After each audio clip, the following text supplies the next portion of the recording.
How do you even begin to clean up something like this? So I'm sure over the next weeks and months we'll start to see that process happen. Mike, as you approach the area, there are so many neighborhoods like this now throughout Sonoma County. As you approached the area, who is there to sort of block people off and let them know it's a mandatory evacuation zone? Are there police officers? Are there blockades? What is the security? Yeah, absolutely. Yeah. What does the security look like? And describe that for us.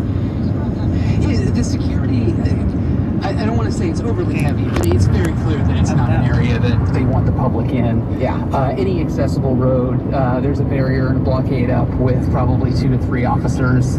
We cross with the 2 Sonoma County officers and 2 Novato officers there, just at the checkpoint, just making sure no one that isn't supposed to be in here gets in here. Well, that makes perfect sense. I mean, let's be real for a minute about the dangerous and, in fact, deadly nature of what we find ourselves in.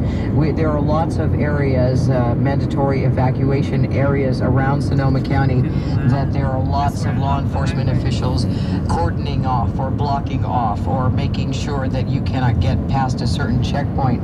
In the area you're in, Mike, as the sheriff has said, they have not had a chance to actually begin the recovery recovery part of this, and so there may well be remains of human beings who used to live in that arena, and so just another reason why the police presence is so heavy there.